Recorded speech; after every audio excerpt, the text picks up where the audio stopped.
أعوذ بالله من الشيطان الرجيم. بسم الله الرحمن الرحيم. السلام عليكم ورحمة الله وبركاته. الحمد لله رب العالمين. الحمد لله رب العالمين. نحمده ونستعينه ونستغفره ونعوذ بالله من شرور أنفسنا ومن سيئات أعمالنا. من يهده الله فلا مضل له ومن يضلل فلا هادي له. أشهد أن لا إله إلا الله وأشهد أن محمدا عبده ورسوله لا نبي بعده. اللهم صل على سيدنا محمد وعلى آل سيدنا محمد. أما بعد. يا فتاح يا عليم يا رزاق يا كريم افتح بالقرآن العظيم. أعوذ بالله من الشيطان الرجيم. بسم الله الرحمن الرحيم.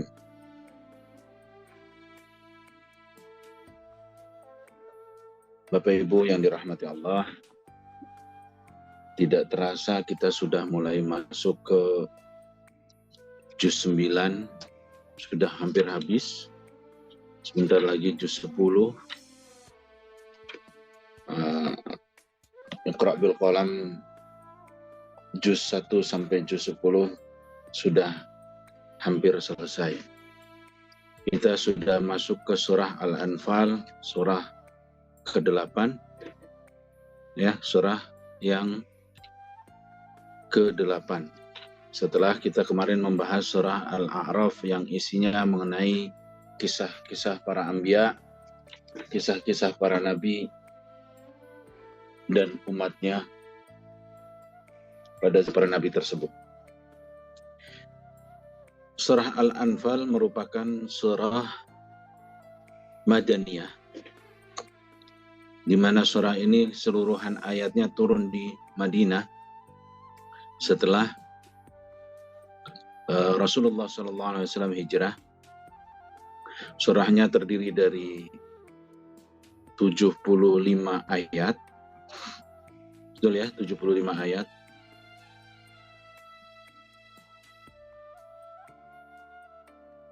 Surah ini banyak meriwayatkan tentang peperangan. Aturan-aturan peperangan pada umumnya yang berkenaan dengan perang Badar, ya, Badar Kubra yang terjadi pada tahun kedua setelah hijrah, di mana dalam perang Badar tersebut muslimin yang berperang hari itu jumlahnya 313 orang. Maka banyak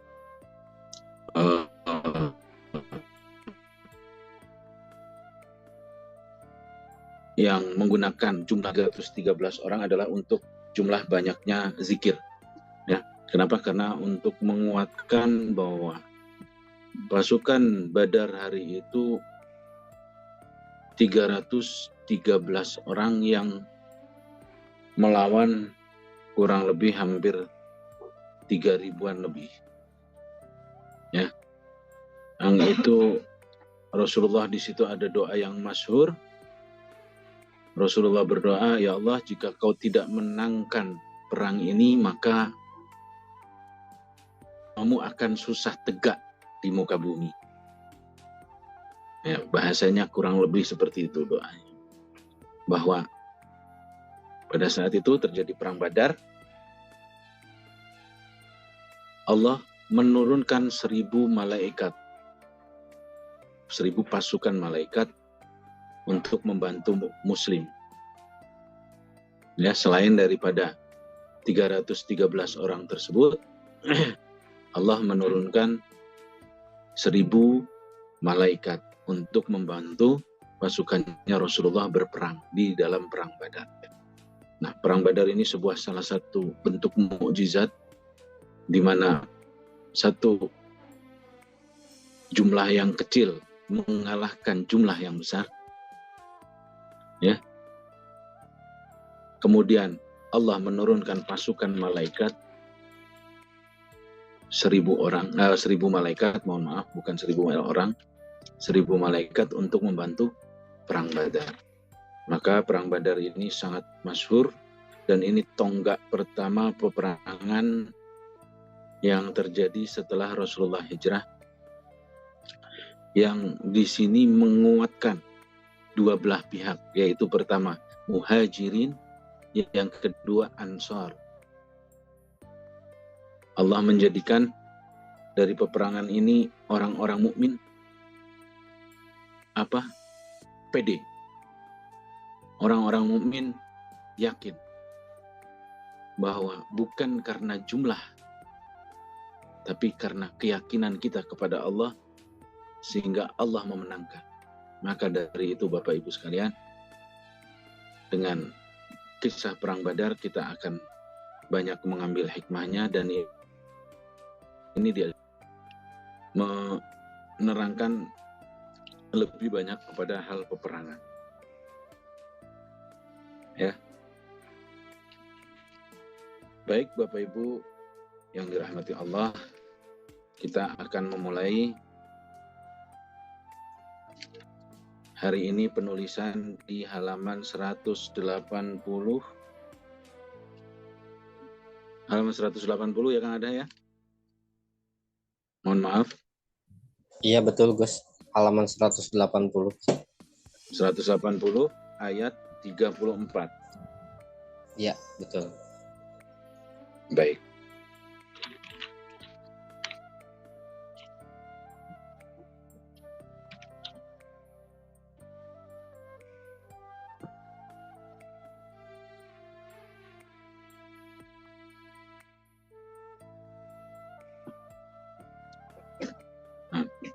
Bapak Ibu yang dirahmati Allah, perang Badar ini di dalam surah Al-Anfal ini disematkan lebih banyak, ya, mengkisahkan peperangan dari mulai ayat 5 seterusnya sudah mengenai berperang. Baik, ayat 34, apa sebaiknya saya akan mengulang dulu dari ayat yang sebelumnya agar kita paham betul, baru kita akan membahas ayat selanjutnya.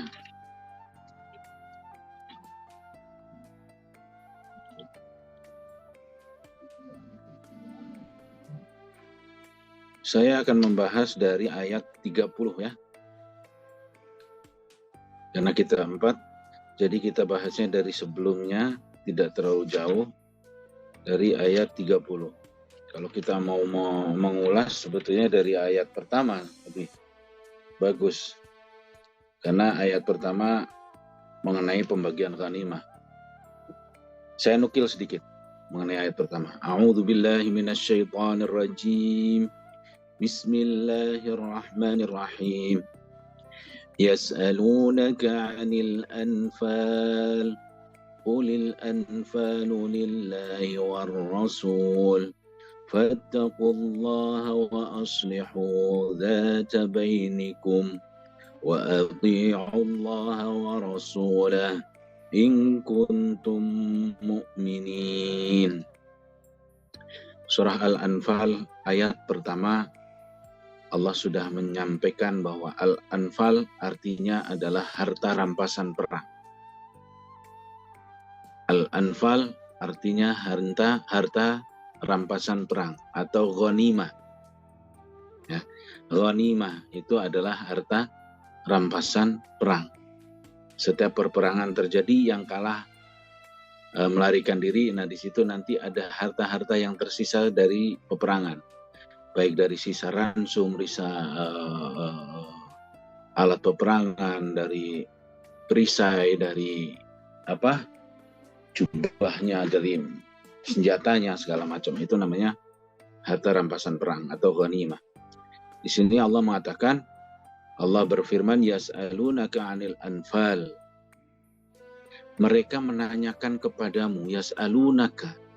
Mereka menanyakan kepadamu, kepada siapa? Kepada Nabiullah Muhammad. Apa itu anil anfal? Mengenai harta rampasan perang. Allah berfirman kepada Nabiullah Muhammad, Qulil anfal lillah war rasul. Katakan bahwa harta rampasan perang adalah milik Allah dan Rasulnya. Ya, maksudnya pembagian harta rampasan perang itu menurut ketentuan Allah dan Rasulnya. Dalam membagikan harta rampasan perang dikumpulkan Allah dan Rasul atau dengan keputusan Rasulullah, ya, dibagikan sesuai dengan apa yang dikehendaki Allah. Fattaqullah wa aslihu dzata bainikum. Sebab itu, fattaqullah, maka bertakwalah kepada Allah. Wa aslihu dzata bainikum. Maka aslihu, berperbaikilah atau berbaiklah, perbaikilah dzata bainikum, di antara kalian, hubungan di antara kalian. Wa ati'ullah wa rasulah, dan bertaatlah kepada Allah dan Rasulnya, in kuntum mu'minin, jika kamu adalah orang-orang yang beriman. Nah, dalam setiap harta rampasan perang, dalam setiap peperangan akan muncul harta rampasan perang yang akan menjadikan permasalahan baru jika tidak diputuskan atau tidak dibagikan menurut aturan. Maka Allah menyampaikan bahwa harta rampasan perang Allah dan Rasul yang akan membagikan. Supaya apa? Supaya tidak terjadi permasalahan baru.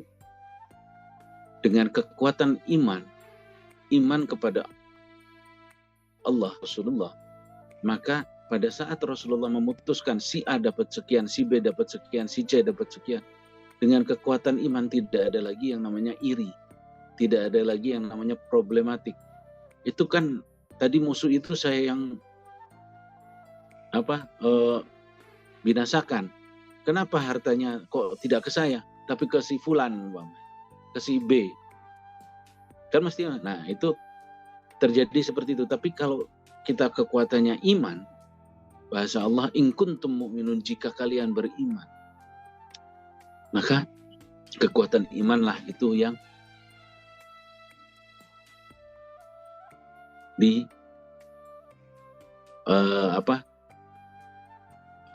dikuatkan. Pada saat itu terjadi ada rasa iri antara kaum Ansor dan kaum Muhajirin. Orang Muhajirin itu adalah orang yang berhijrah, Ansor adalah orang yang menerima hijrah. Ansor itu aslinya menang, kalimatnya memenangkan agamanya Allah, yaitu orang-orang Madinah, maka disebut Ansor. Karena Rasulullah datang ke Madinah sudah langsung diterima dengan tangan terbuka oleh kaum Ansor, orang-orang Madinah. Maka disebutnya orang-orang Madinah itu adalah Ansor.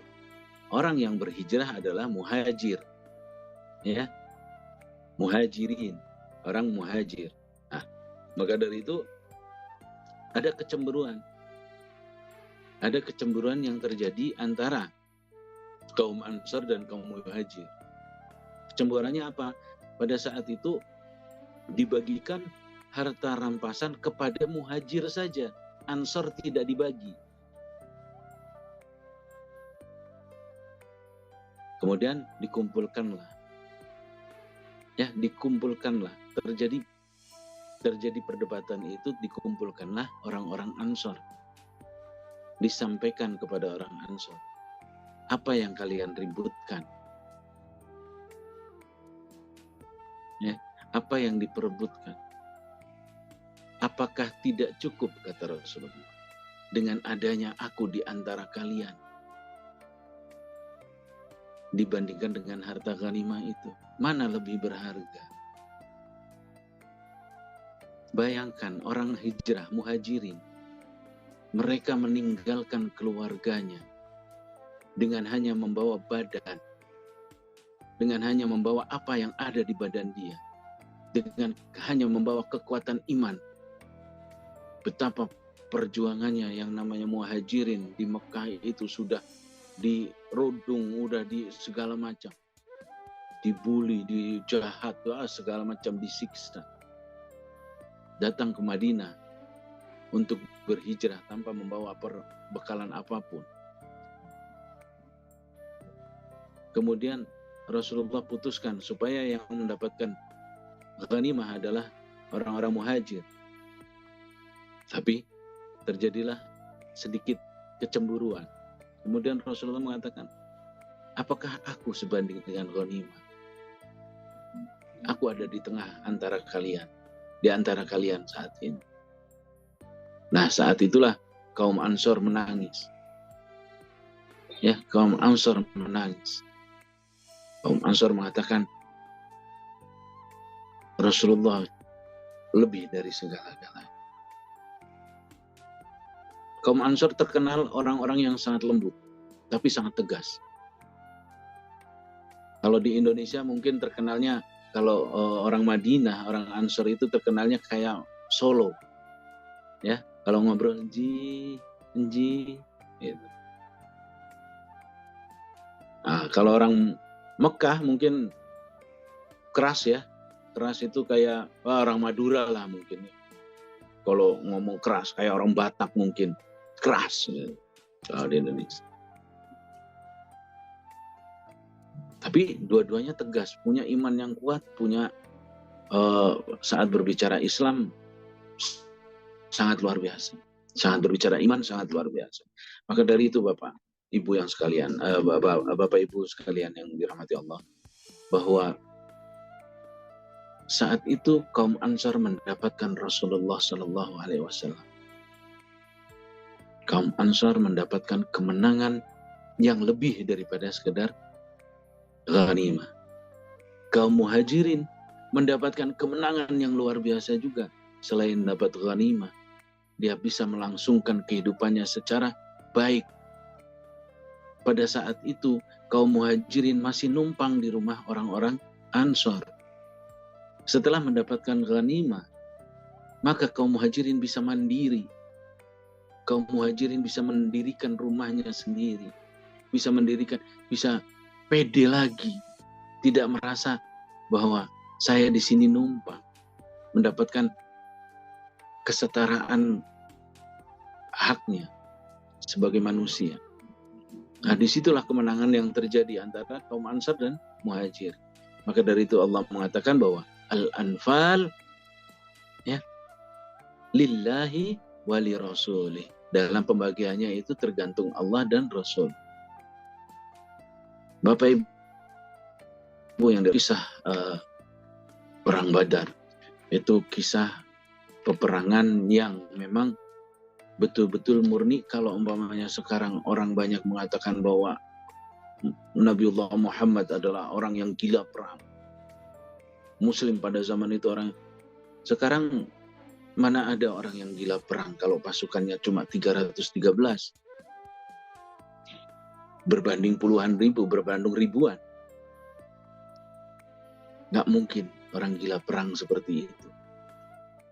Yang ada mereka adalah bertahan untuk mempertahankan iman dan nyawanya. Hak setiap makhluk hidup, hak setiap umat muslim adalah mempertahankan iman dan mempertahankan nyawanya, yaitu kehormatannya. Dan apabila nyawanya hilang pada saat kondisi peperangan, maka Allah jaminkan bahwa itu adalah akan menjadi nikmatnya surga. Allah menjamin syahid pada saat berperang. Maka orang yang dengan berperang dengan iman, dia mati, dia pun tidak takut, dia menang pun tidak euforia. Ya. Orang yang berperang dengan iman, maka dia tidak takut mati dan tidak menang dengan euforia. Bapak Ibu yang dirahmati. Ayat 1 menyampaikan bahwa pembagian daripada ghanimah Allah yang bagi, Allah yang urus beserta Rasulullah Sallallahu Alaihi Wasallam. Kemudian kita akan langsung loncat ke ayat 30.